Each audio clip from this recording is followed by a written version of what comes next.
Frères et sœurs en Christ, frère Sari évangéliste et la servante de l'Éternel, Marie Bénie vous retrouve pour une nouvelle séance d'évangélisation sur un sujet passionnant.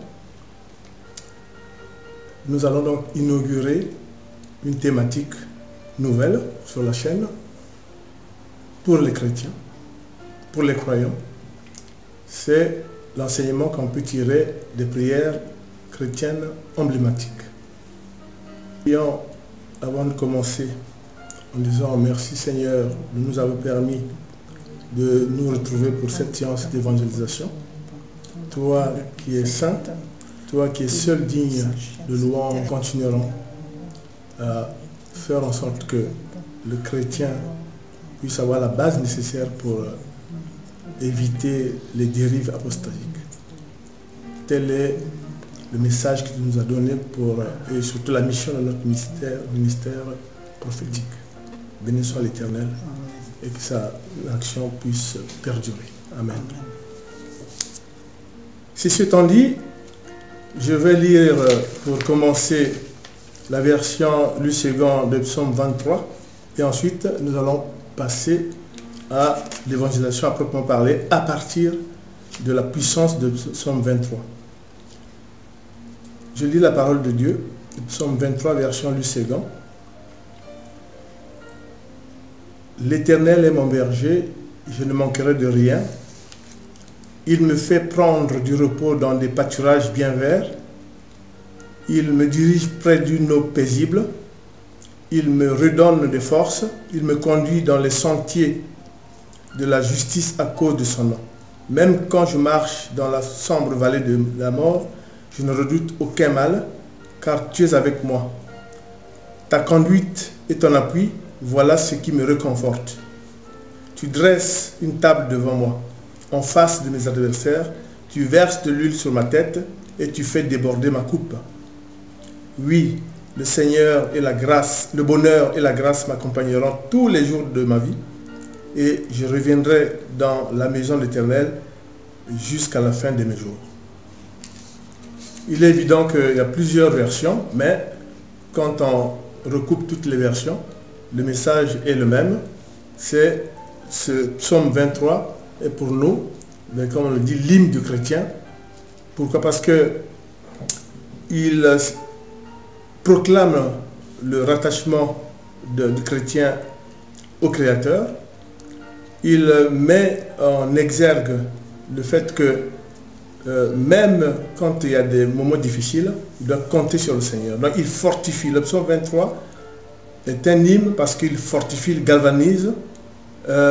Il permet quand même, dans un certain degré, quelle que soit la difficulté, de se rappeler que nous avons toujours à côté de nous une aide, c'est l'aide du Seigneur.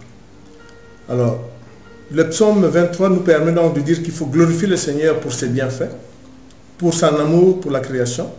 Et comme vous le voyez, le psaume est la matérialisation de la reconnaissance des hommes, notamment les premiers chrétiens et les prophètes, les rois, pour sa bonté. C'est des prières puissantes. Le psaume 23 est une prière très puissante qui monte vers Dieu.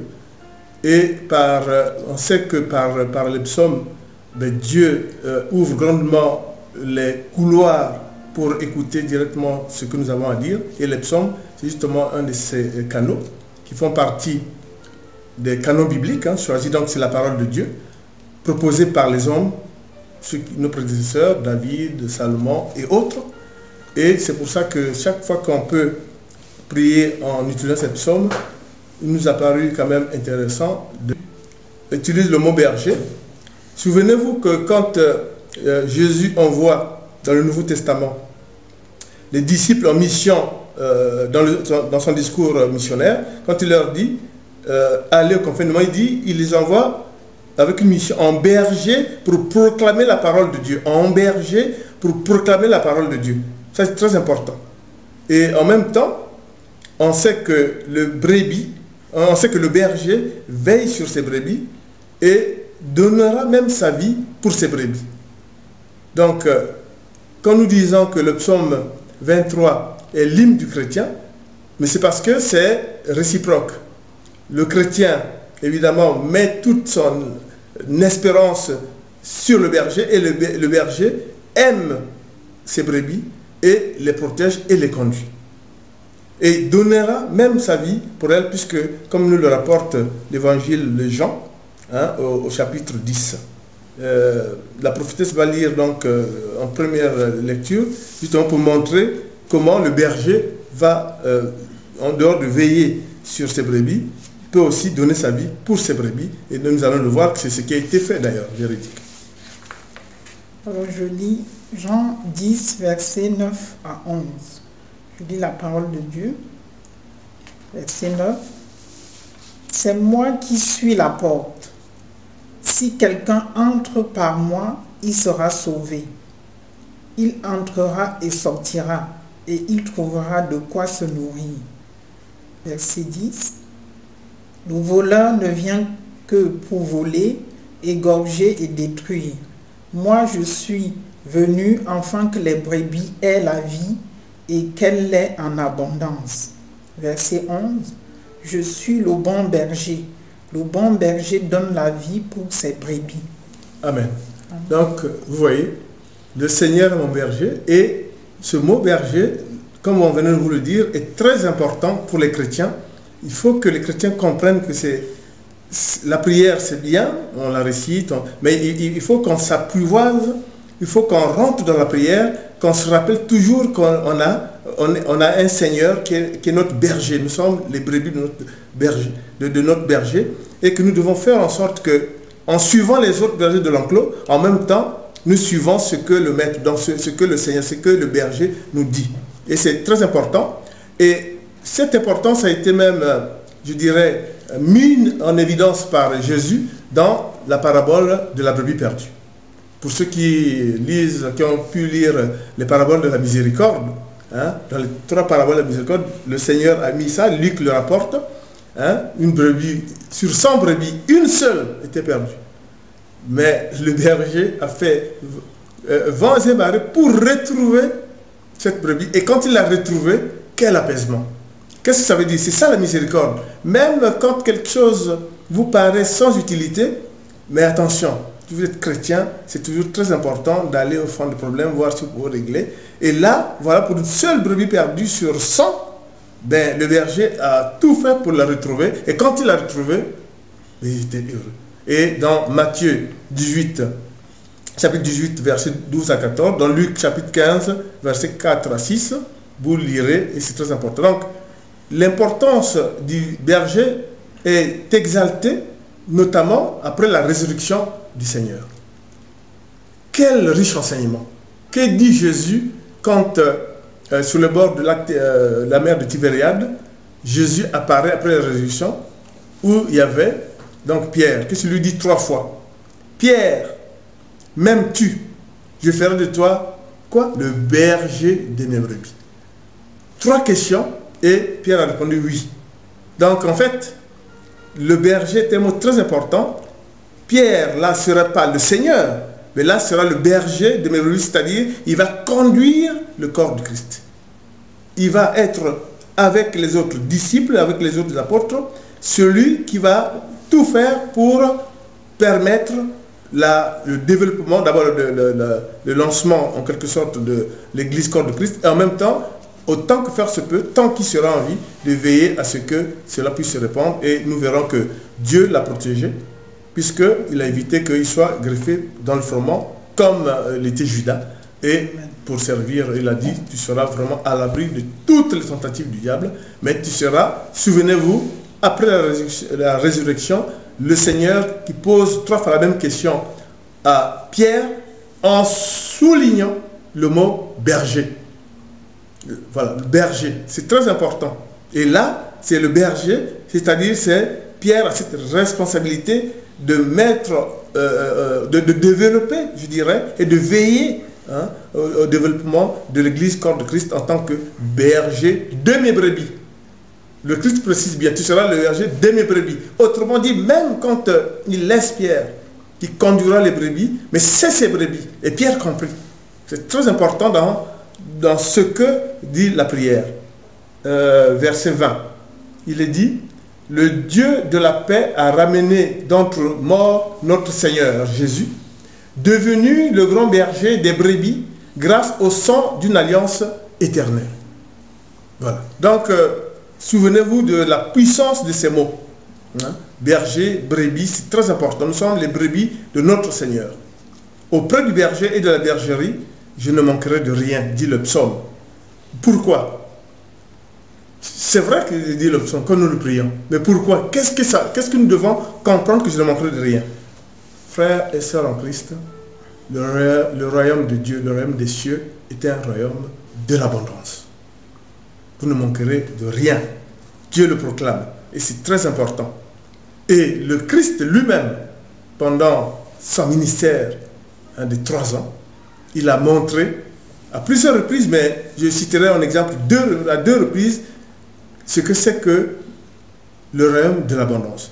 Souvenez-vous des 2 actions de multiplication des pains. La foule le suivait, ils meurent de faim parce qu'ils n'ont rien à manger. Les apôtres disent au Seigneur, et le Seigneur dit, mais est-ce que dans cette foule, il y a quelqu'un qui a quelque chose? Et il y a un enfant qui avait 2 poissons et 5 pains. À partir de 2 poissons et 5 pains, qu'est-ce que Christ a fait? Il a multiplié les pains et 3000 personnes ont pu être nourries. C'est déjà une image du royaume des cieux, un royaume de l'abondance, les noces de Cana. Bien sûr que Dieu proclame que Dieu, donc le berger, il vit avec ses brebis, puisque Jésus qui est Seigneur va quand même s'intéresser à un mariage privé. Mais en fait, le message c'est que quand vous êtes pasteur, vous êtes évangéliste, vous ne pouvez pas vous détacher de l'ensemble du peuple, de Dieu, en mettant des strades, en mettant des espaces entre vous. Il faut vivre parmi les gens. Le berger vit avec ses brebis. Et justement, le Seigneur va à une noce et c'est le premier miracle de Jésus. Là, l'eau, transforme l'eau en vin pour le bien du dit mariage. Ce n'est pas pour que les gens s'abreuvent de venir sous... Non, la Bible le dit très bien. Et c'était vraiment pour montrer que là aussi, le royaume de Dieu est un royaume de l'abondance. Il ne manque de rien. Je ne manquerai de rien.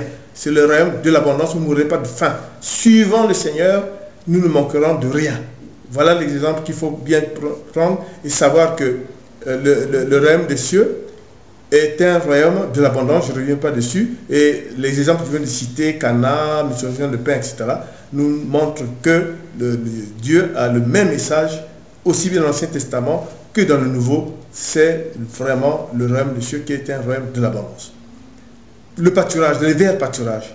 Mais le pâturage est le reflet de la tranquillité. Autrement dit, c'est dans ce royaume, autrement dit, en suivant le Christ, autrement dit, en étant sous la protection du berger, que vous aurez la tranquillité, la sérénité que vous éprouverez auprès du berger, donc auprès du Seigneur, puisque Dieu a proclamé que Jésus-Christ, notre Seigneur, est notre berger, le berger de son peuple. C'est très important. Du fait de notre berger, nous sommes sûrs que rien ne peut nous arriver. Pourquoi nous disons ça? Parce que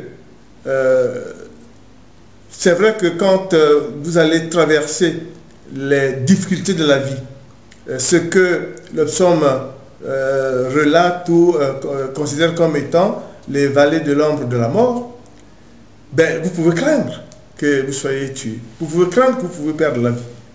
Mais du fait que vous êtes avec votre berger, du fait que vous reconnaissez le Seigneur comme votre Dieu, vous reconnaissez le Seigneur comme votre berger, il sera toujours avec vous et il dit, vous ne craignez rien. Donc vous ne pouvez pas, craindre les embûches du démon, les embûches du diable. Nous avons l'assurance de l'aide. Comme il est dit, l'aide du Seigneur viendra d'en haut. Le Seigneur nous enverra notre aide. Ou alors, on peut dire que je regarde le ciel et je me pose cette question, mais Dieu l'a établi, l'aide viendra de l'Éternel. Voilà. C'est très important. Donc, quand le psaume dit qu'il nous restaure, mais il faut le comprendre comme étant vrai dans la mesure où la vie est pleine de coups durs. C'est très important. La vie est pleine de coups durs et Dieu ne nous abandonne pas. Quand le psaume le souligne, il veut dire que nous avons ce qu'on appelle l'espérance chrétienne. Alors, à travers ce psaume 23, il est remis en exergue. Qu'est-ce que c'est que l'espérance chrétienne? L'espérance chrétienne, c'est de dire quand on se lève le matin, quand on est chrétien, quand on est croyant, que Dieu est avec nous. Et que quand tu traverseras les vallées de l'homme de la mort, Dieu sera avec toi. C'est ça l'espérance chrétienne. Mais dans la Bible, il y a beaucoup de cas comme ça. Regardez le cas de Job. L'espérance chrétienne, il a cru. Et qu'avait dit la femme de Job? Ben, il a dit, maudit Dieu et meurt. Bon, ça fera l'objet d'une autre évangélisation sur l'esprit tentateur. Je souris parce que, souvenez-vous, relisez votre Bible, hein? Job avait l'espérance en Dieu. Et de tout temps, il n'a pas dévié. Sa femme lui a dit, maudit Dieu et meurt. Mais ce n'est pas ce qu'il a fait. Évidemment, bon, après, la Bible ne nous dit pas ce qu'il est advenu de cette femme. Mais le cas de Job, regardez le cas des femmes stériles. Ils n'ont pas perdu espoir. La mère de Samuel, regardez, hein, la co-épouse avait des enfants, elle non, mais le Seigneur a tout fait. Voilà, il a eu Samuel. Voilà, c'était donc l'espérance est toujours l'apanage du chrétien qui croit, du croyant qui croit. C'est très important. C'est pour ça que le Seigneur est mon berger, comme dit le psaume. Voilà. Donc, ce qui est aussi très important, c'est que à travers ce que relate le psaume 23, il apparaît une notion très importante. Le berger, Dieu l'a bien dit, c'est notre Seigneur Jésus, mais le Père. Et c'est là où intervient, comme le dira l'apôtre Paul, l'assemblage entre le vigneron, la vigne et le berger. Autrement dit, le berger, c'est la vigne Jésus, mais qui est le vigneron? C'est l'Éternel, notre Dieu. Donc, déjà à travers le psaume 23, il faut aller au-delà. L'assemblage entre le berger, la vigne, mais qui est le vigneron? C'est Dieu, l'Éternel, notre Dieu. Donc la Bible laisse apparaître ce que nous oublions, c'est l'assemblage entre la vigne et la bergerie.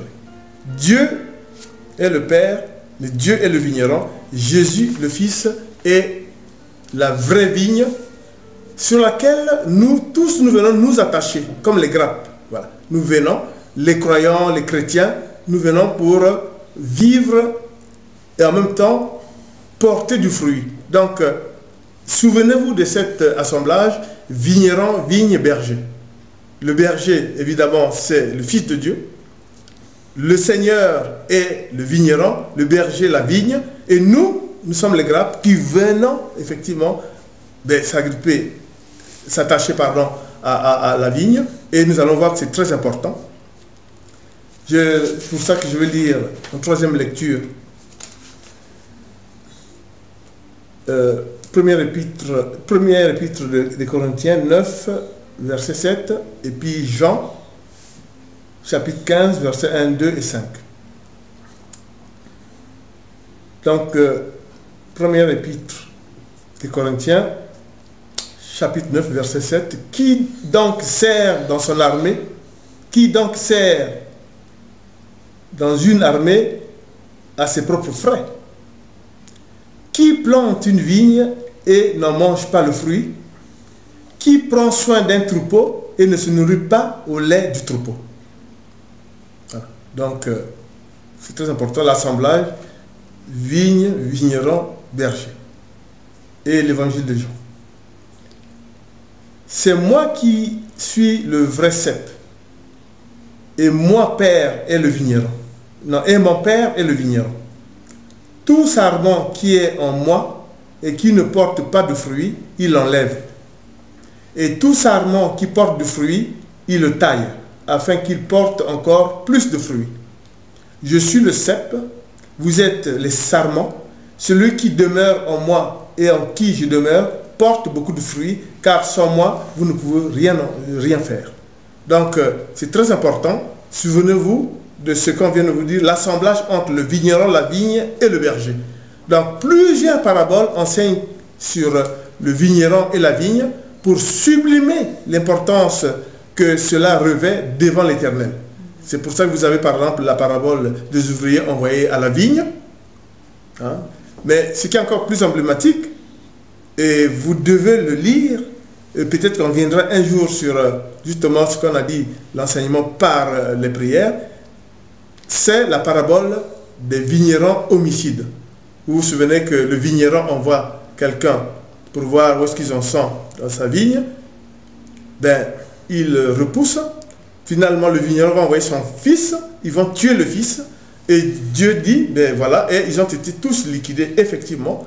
Mais c'est à l'instar de ce qui est arrivé au Fils de Dieu. Dieu envoie son Fils pour le rachat des péchés, comme Messie. Et les gens, des extrémistes juifs, à l'époque, ont refusé de croire que c'est lui le Messie. Et ils l'ont tué. C'est la parabole des vignerons homicides, dite par Jésus lui-même. Donc, autrement dit, Jésus déjà nous enseignons sa propre mort. Donc, souvenez-vous de la parabole de vigneron homicide. Il tue le fils du vigneron, pensant, en disant qu'il n'y a plus d'héritiers, donc c'est nous les héritiers. Mais vous avez vu le châtiment de Dieu. Lisez, relisez, vous allez voir qu'est-ce que la fin de cette parabole. Donc, c'est pour vous dire que c'est très important. L'assemblage entre vigneron, vigne et berger, c'est très important. Moi, cette parabole, franchement, c'est allusion à la passion du Christ. Il est venu en Messie, les hommes ne l'ont pas compris, l'ont livré, ils l'ont tué. Mais le troisième jour, il est ressuscité des morts, a racheté nos péchés et a proclamé sa victoire sur la mort. Béni soit l'Éternel. Et quand on passe à la partie 4, au verset 4 du psaume, ce qui est très important, c'est apparaît l'assurance et la protection que confère le berger auprès de l'Éternel. C'est très important. Hein? Je ne vais pas relire le verset 4, mais il est fait état de très important de la vallée de l'homme de la mort. Alors, d'aucuns, quelquefois, sont, je pense, pris par l'apostasie ou par le démon, en disant que en 2022, au 21e siècle, les psaumes étaient anciens, parlaient de pâturage, mais de berger, ce n'est plus la même chose. Écoutez. On vient de voir ce que c'est que la représentation du peuple de Dieu, la représentation du royaume des cieux. Et on a vu ce que représente le berger, le vigneron, hein, et la vigne. On voit que c'est des représentations, mais qui collent bien à notre vie d'aujourd'hui. Qu'est-ce que c'est que la vallée de l'homme de la mort? Ben, nous tous, on a des événements. Le crépuscule de la vie. Quand vous vieillissez, quand toutes les fonctions périclitent, quand la mort n'est pas loin, c'est la vallée de l'homme de la mort. Dieu sera avec vous. Les événements de la vie, les catastrophes naturelles, la pandémie, les guerres, regardez ce qui se passe dans le monde. Mais qui est serein? Qui est serein dans ce monde? Le monde ainsi brutal. C'est la vallée de l'homme de la mort. Il faut se poser la question. Et les gens qui ont quelquefois tendance à se dire, ah mais il y a ça, il y a les pandémies, il y a les guerres, où est Dieu? Mais c'est qu'ils traduisent mal le psaume 23. Quand je traverserai la vallée de l'homme de la mort, ne crains rien, je serai avec toi. Qu'est-ce que ça veut dire? Ça veut dire que si un fleuve X existe, a débordé, les gens ont été noyés, l'Éternel Dieu peut faire en sorte qu'il y ait moins de pluie, qu'il y ait moins de débordement, et que les gens ne soient pas noyés, que ça ne vienne pas, que ça prenne les... Voilà. Donc ça veut dire quoi? Ça veut dire que ce n'est pas tant de se dire qu'il ne faut pas que le fleuve existe, c'est tant de dire que est-ce que Dieu peut faire une action pour nous?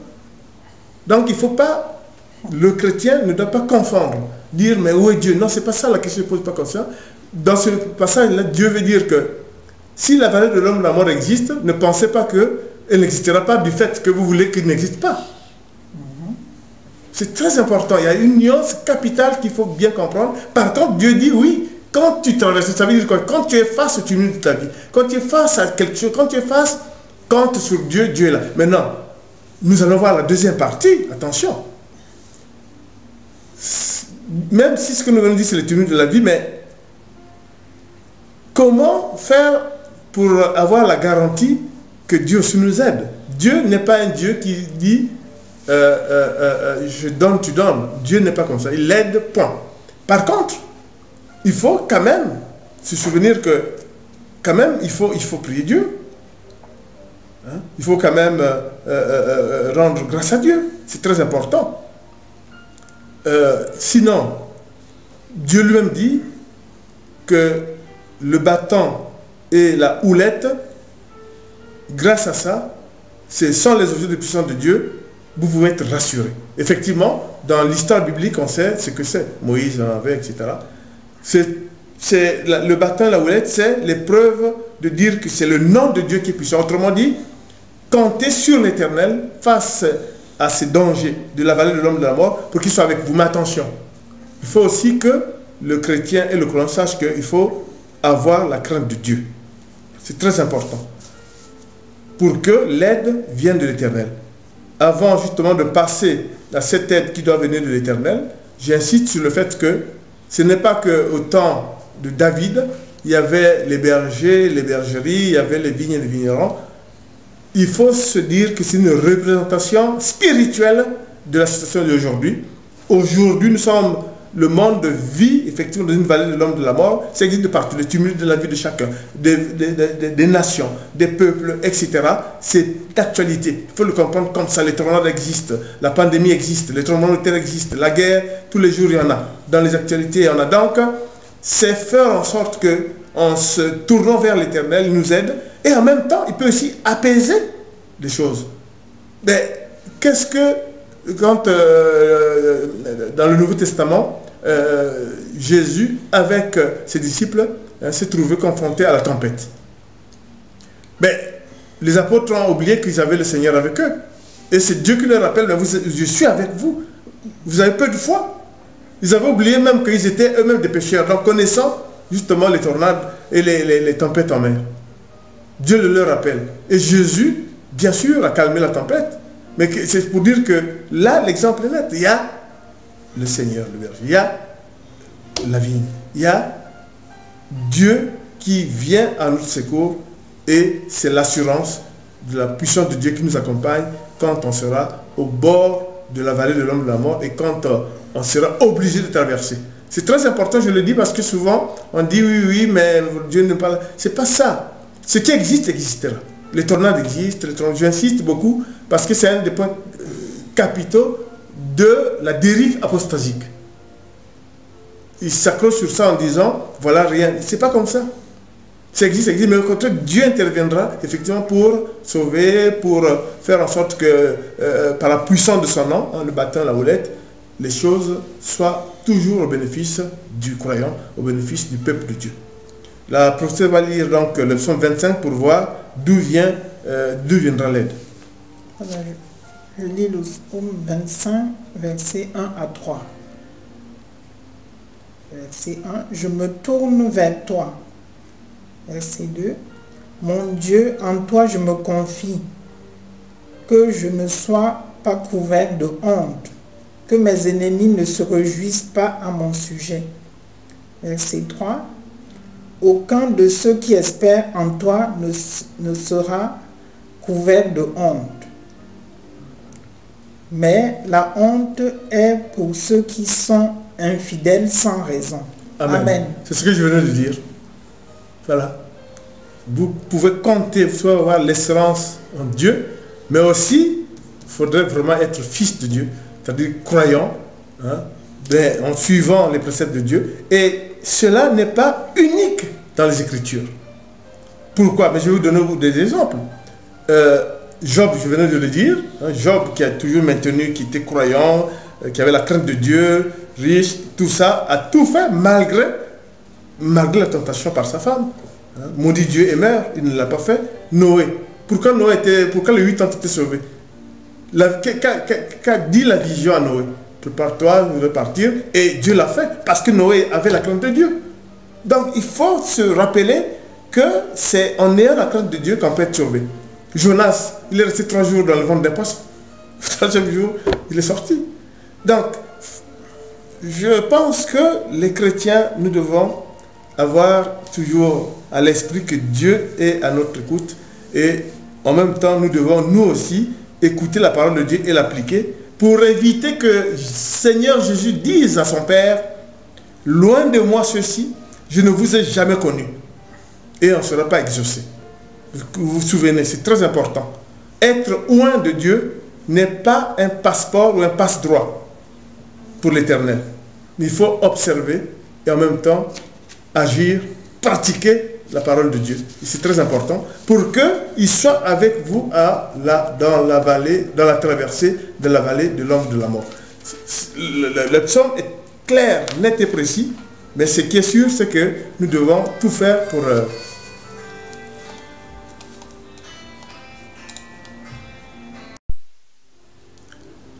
Et comme on le disait tantôt, c'est en écoutant la parole de Dieu, en pratiquant des actes concrets que Dieu sera à notre secours. C'est très important.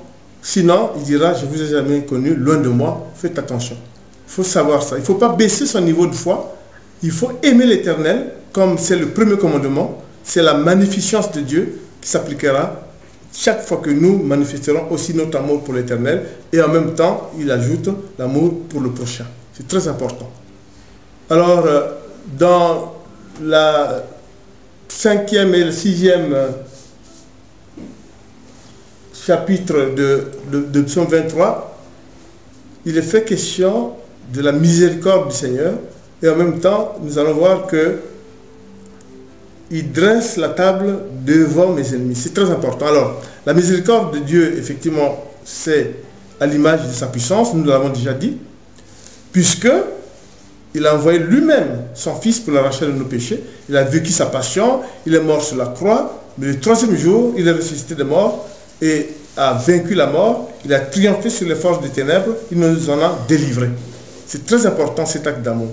Donc, ce qui est vrai, c'est que même devant tes ennemis, tu peux être amené à faire des actes de charité. Alors, le psaume 23 a été écrit par David il y a presque 1000 ans avant la venue du Christ. Voyez-vous? Et le Christ, ben, vous allez voir que, comme un président, il va le pratiquer. Il y aura deux faits majeurs. D'abord, c'est l'invitation d'un repas chez le pharisien Simon. Vous voyez, 1000 ans après, je dresse la table devant mes ennemis. Comme un présage, tu dresses devant moi une table en face de mes ennemis, mes adversaires, comme dit le psaume. Alors, ce Simon, Jésus est invité donc pour un repas, intervient une femme pécheresse qui arrive, qui fait un acte d'amour pour le Christ en essuyant les pieds de Jésus et en versant du parfum. Très important. Donc, devant mes ennemis, tu dresses une coupe, donc il y a un repas, et devant ses ennemis, il y a un acte de charité. Cette femme pécheresse va donc essuyer les pieds de Jésus en versant du parfum. Et ma coupe est débordante. Qu'est-ce que ça veut dire? C'est difficile à interpréter, mais c'est ça ce qui fait la différence entre le chrétien qui sert Dieu et le vantard. Ma coupe est débordante veut dire c'est la fierté. Nous sommes fiers de servir le Christ. Nous sommes fiers de servir Dieu. Alors que le vantard, l'ostentatoire, lui, en fait, il se sert lui-même. Il ne sert pas Dieu. C'est pour ça qu'ils ne pourront jamais être exaucés. Ces hommes de Dieu qui sont vantards, qui n'ont aucune réserve, aucune retenue. Là, vous avez bien vu ce qui se passe, c'est que devant les ennemis, la coupe déborde. Autrement dit, je suis fier, même devant mes ennemis, je ne baisse pas la tête parce que le Seigneur est avec moi et parce que je suis fier. Fier de quoi? Fier de servir le Seigneur. La fierté, à la différence de l'ostentation, c'est nous sommes fiers parce que nous servons le Seigneur, parce que nous sommes à ses ordres, parce que nous pratiquons ses paroles. Alors que le vantard, il dit oui, je sers Dieu, de par lui-même, il se congratule, il se donne des galons. Mais nous, ce n'est pas ça. Nous servons Dieu dans toute humilité et évidemment, Dieu, effectivement, nous aide pour ça. 900 ans après. Et deuxième application de cette ce que dit le psaume 23, tu dresses devant moi une table en face de mes ennemis, c'est le jeudi de la Sainte Seine. 900 ans après. Qu'est-ce qui se passe le jeudi de la Sainte Seine? Lisez l'écriture. Jésus partage un repas avec ses disciples. Mais qui est-il parmi ses disciples? Celui qui le trahit. C'est la trahison de Judas. Où on dit, la Bible dit, on est souvent trahi par ses plus proches. Il venait de Judas, la terre de Jésus. Judas Iscariote. Il va le trahir. Et Jésus va offrir un repas, comme le dit le psaume 23. Alors, qu'est-ce qui se passe? Il lave les pieds dans un acte de charité, mais y compris les pieds de qui? De Judas Iscariote. 1000 ans avant, le psaume déjà le disait, et Jésus le pratique, pour nous montrer que peu importe les jugements, fais ce que tu as à faire, même devant tes ennemis, pour la gloire de Dieu. Dieu te protégera. Fais ce que tu as à faire, sans crainte. Mais si tu ne le fais pas, tu pêches. Tu fais, et tu es fier, ta coupe déborde, devant tes ennemis, Dieu te tend, et ta coupe déborde. Donc tu as la fierté d'être chrétien, de servir Dieu, contrairement aux serviteurs de Dieu, vantards pour eux-mêmes, ostentatoires, orgueilleux. Toi, tu ne l'es pas, tu as la fierté. La fierté est différente de l'orgueil, de la vantardise, parce qu'on est fier, parce qu'on sert Dieu, on est vantard parce qu'on se sert soi-même. Hein? Voilà la différence biblique de ces deux termes. Et là, le psaume 23 a bien dit. C'est pour ça que je vais lire justement cette parole, cette scène chez Simon, qui est une scène anecdotique, biblique, qui montre que le psaume 23 déjà présageait de ce qui va arriver. C'est ce qu'on appelle le prophétisme biblique. C'est très important. Donc, quatrième lecture. Luc 7, chapitre 36. Luc chapitre 7, verset 36, puis 44-46. Un pharisien invita Jésus à manger avec lui. Jésus entra dans la maison du pharisien et se mit à table. Une femme pécheresse qui se trouvait dans une ville apprit qu'il était à table dans la maison du pharisien. Elle apporta un vase plein de parfums. Puis il se tourna vers la femme et dit à Simon: tu vois cette femme, je suis entré dans ta maison et tu m'as pas donné d'eau pour me laver les pieds, mais elle les a mouillés de ses larmes et les a essuyés avec ses cheveux. Tu ne m'as pas donné de baiser, mais elle, depuis que je suis entré, elle n'a pas cessé de m'embrasser les pieds. Tu n'as pas versé d'huile sur ma tête, mais elle a versé du parfum sur mes pieds. Amen. Donc voilà un exemple déjà de ce que disait le psaume 23, que 1000 ans après, ça s'accomplit. Et très important aussi pour la lecture de la Sainte Seine, la prophétesse va faire une troisième lecture de Jean 13, versets 12 à 5. Je lis Jean 13, versets 2 à 5. Verset 2. C'était pendant le souper, le diable avait déjà mis dans le cœur de Judas Iscariote, fils de Simon, l'intention de le trahir. Verset 3. Jésus savait que le Père avait tout remis entre ses mains, qu'il était venu de Dieu et qu'il retournait vers Dieu. Verset 4. Il se leva de table, quitta ses vêtements et prit un linge qu'il mit autour de sa taille. Verset 5. Ensuite, il versa de l'eau dans un bassin et il commença à laver les pieds des disciples et à les essuyer avec le linge qu'il avait autour de la taille. Amen. Amen. Voilà, c'est ce que nous venons de dire. Et déjà le psaume 23 le précisait, hein, c'est très important. Tu dresses devant moi en face de mes adversaires. Voilà, tu verses de l'huile. Tout était déjà signalé dans le psaume 23 et que 1000 ans après, le Christ va faire le même geste. Béni soit l'Éternel pour le prophétisme biblique qui est la preuve de la magnificence et la puissance de l'Éternel. Amen. Donc c'est très important. Hein? Et j'insiste encore sur le fait que le chrétien doit être fier parce qu'il sert Dieu. Dieu n'interdit pas d'être fier puisqu'on le sert. Ce qui est interdit, c'est l'orgueil, la vantardise, l'ostentation. Pour un chrétien, la fierté, c'est servir Dieu, écouter ses paroles et les appliquer. Dieu te donnera sa paix qui t'accompagne tous les jours de ta vie et te comble de bénédictions, comme le dit le psaume 23. Il y a un autre aspect, c'est habiter la maison de l'Éternel. Le psaume proclame que j'habiterai la maison de l'Éternel jusqu'à la fin de mes jours. Mais effectivement, C'est d'ailleurs Jésus qui va dévoiler aux disciples et au monde entier que dans la maison de son Père, il y a plusieurs demeures. Il attendait les disciples. C'est fantastique. La maison de mon Père, il y a plusieurs demeures. Je vous y attends. Vous ne pouvez pas partir maintenant. Je vous y attends, frères et sœurs en Christ. Le psaume 23 est sublime. Le psaume 23, c'est vraiment l'hymne du chrétien. La justesse de ces paroles concorde avec ce que Jésus a appliqué 1000 ans après. C'est le prophétisme biblique. Pour habiter la maison éternelle, attention, ce n'est pas si facile que ça. Ça suppose quoi? Quelle est l'allégorie qu'on peut comprendre par rapport j'habiterai la maison éternelle? C'est bien d'avoir cette volonté. Ça veut dire que si tu veux habiter dans la maison éternelle, tu enlèves tes anciens habits. Tu abandonnes ta vie d'antan. Et tu prends le serment de servir Dieu avec de nouveaux habits. Donc, tu viens rentrer dans la maison de l'Éternel pour le servir. Ça suppose que tu as abandonné les anciens habits, ton ancienne vie, la vie du monde. Dans la maison de l'Éternel, point de place pour vivre selon ce que tu vivais dans le monde. Comprenez bien le psaume 23 parce que il y a nulle part ailleurs, il y a des explications sur ça. J'habiterai. C'est pas comme ça, tu viens, tu dis j'habite la maison de l'Éternel. Tu ne pourras pas. Tu ne pourras pas.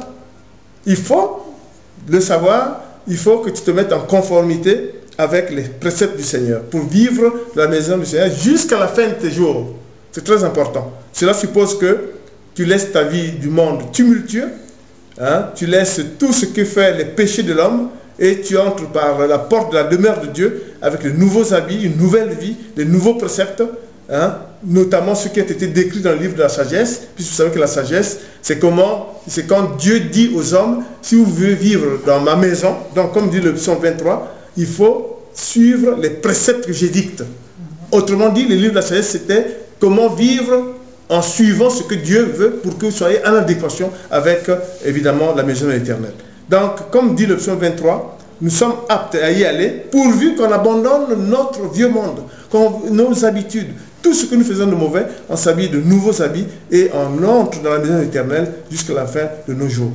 C'est très important. Les gens vont dire, oui, mais évangéliste Sari, oui, mais qu'est-ce que c'est que changer?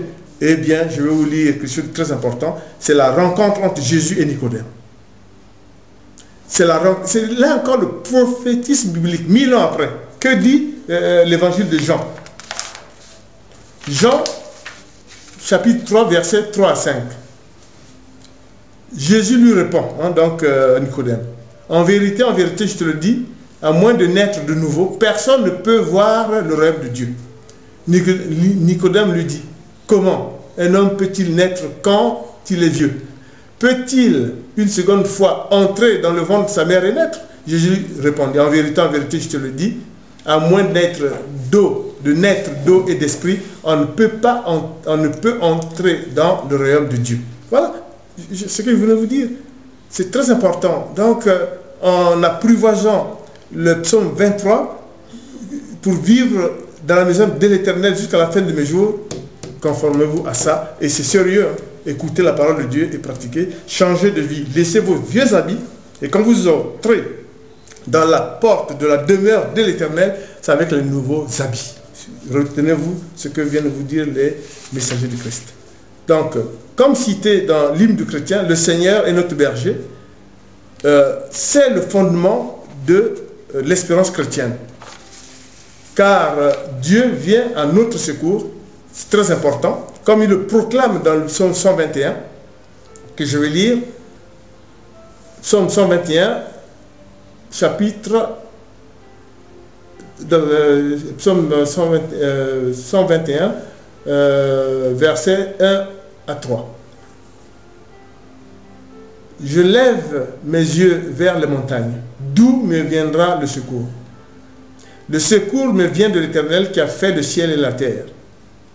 Qu'il ne me permette pas à ton pied de trébucher, qu'il ne somnole pas celui qui te garde.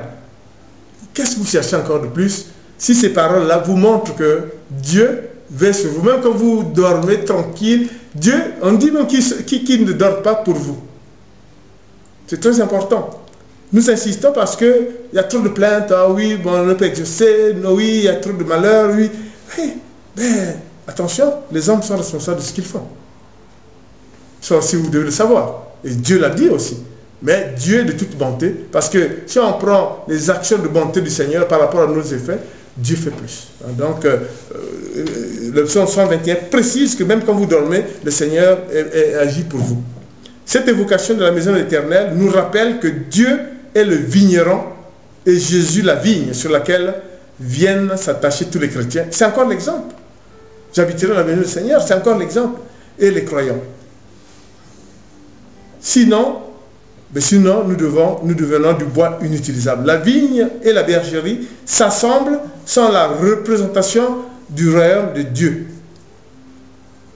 Et on a déjà lu justement la première épître aux Corinthiens, chapitre 9, verset 7. Et ce qu'on a lu aussi, notamment sur la vigne, Jean, chapitre 15, verset 1 à 2 et puis 5. Donc, qu'est-ce qu'on peut donc dire à partir de psaume 23?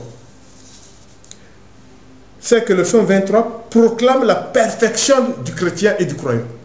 Autrement dit, il faut rechercher la perfection, mais sans embâche. C'est-à-dire, il n'y a pas d'à peu près. Il faut vraiment être parfait aux yeux de Dieu. C'est très important. Il n'y a pas à être non, mais ici, bon, j'ai commis l'adultère, c'est à moitié, mais oui, dans l'Ancien Testament, il y avait la polygamie, voilà. Il n'y a pas d'à peu près, frères et sœurs en Christ. Vraiment, ces discours sur le web, faites attention. C'est vrai que dans l'Ancien Testament, il y avait tout ce que nous savons, mais vous savez que dans l'Ancien Testament, qui parle? Dieu parle par les prophètes et les rois, et les juges. Ok? Mais qui parle de Nouveau Testament? Seul Jésus. Personne. Le Fils de Dieu a la suprématie sur les anges, sur tout. Seul Dieu parle. Donc Jésus a apporté la nouvelle loi. Alléluia. Et il n'y a pas de polygamie. Puisque Jésus n'a pas plusieurs corps de Christ. Jésus n'a pas plusieurs épouses. L'Église, corps de Christ, est l'épouse du Seigneur. Une seule épouse. Mais vous le savez, frères et sœurs en Christ, hommes de Dieu, vous qui m'écoutez, vous le savez. Vous savez bien que Jésus image, quand il dit c'est indissoluble, le mariage, c'est ça. Si vous vous écartez du corps de Christ, vous partez. Vous partez, vous êtes bannis, vous partez. C'est très important. Jésus n'avait qu'une seule épouse. Et vous le savez, c'est l'Église qui était son épouse. Donc, l'Ancien Testament, oui, polygamie, tout ça, mais ne venez pas dans le web dire que c'est oublier que par la coupe de son sang, Jésus a créé la nouvelle alliance, l'alliance chrétienne, l'alliance mondiale. Et dans cette alliance, il ne faut pas dire que les chrétiens doivent être polygames. Donc, arrêtons, parce que l'Ancien Testament, non, il n'y a plus. Il n'y a plus. Voilà. Vous savez bien qu'il n'y a plus, sous Jésus, Jésus a mis fin à la lapidation. Quand un certain homme poursuivait la femme adultère, il prend une partie. Et puis il laisse une partie. Voilà. Vous prenez une partie de la lecture biblique du chapitre et vous laissez une partie. Il faut prendre tout. Il ne faut pas faire il faut prendre tout.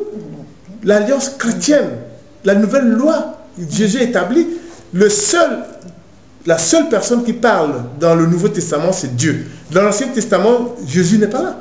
C'est Dieu à travers les prophètes, comme vous le savez, à travers les juges, à travers des rois.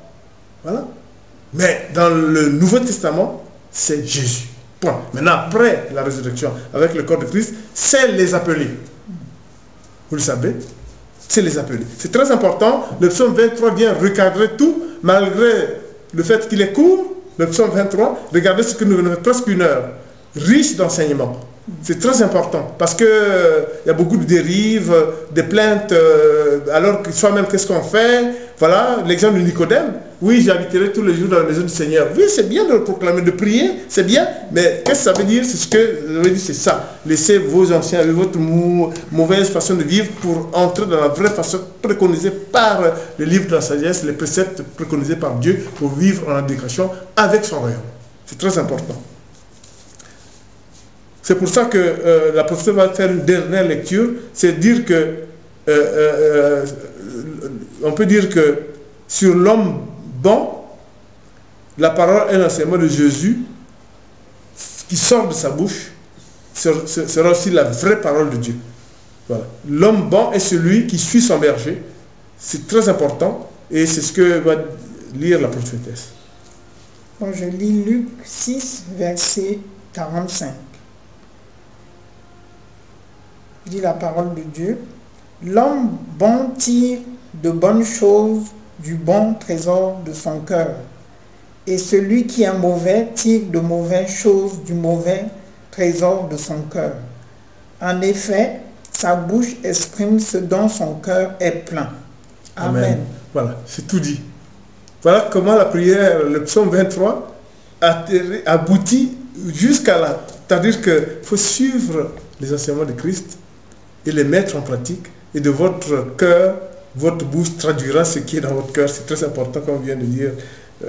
Amen. Celui qui met mes paroles en acte est comparable à quelqu'un qui a construit sa maison en la posant sur la fondation, en posant la fondation sur du roc. Si c'est sur du sable, quand la torrente arrive, c'est balayé. C'est pour ça que je lis en lecture ultime, Luc chapitre 10, versets 46 à 48. Pourquoi m'appelez-vous Seigneur, Seigneur, et vous ne faites pas ce que je dis? Je vais vous montrer à qui ressemble tout homme qui vient à moi, entend mes paroles et les met en pratique. Il ressemble à un homme qui, pour construire une maison, a creusé profondément et a posé les fondations sur le rocher. Une inondation est venue, le torrent s'est jeté contre cette maison sans pouvoir l'ébranler parce qu'elle était fondée sur le rocher. Pour résister à l'apostasie, il faut écouter la vraie parole de Dieu et la pratiquer sans légèreté. Le Seigneur est mon berger, c'est très important. Voilà. Donc, si nous le disons, c'est parce que nous reconnaissons qu'il est réellement mon berger. Si nous le disons, nous reconnaissons que le Père est le vigneron, le berger la vigne, et que nous venons nous agrapper sur cette vigne et pour pouvoir fonder, être en équation avec le royaume de Dieu. C'est très important et on insiste encore une fois pour toutes que c'est en pratiquant, en étant fiers de servir Dieu, que quand nous traverserons les vallées de l'ombre de la mort, il sera avec nous. C'est très important. Et si nous voulons vivre tous les jours jusqu'à la fin de notre vie dans la maison du Seigneur, nous devons avoir de nouveaux habits.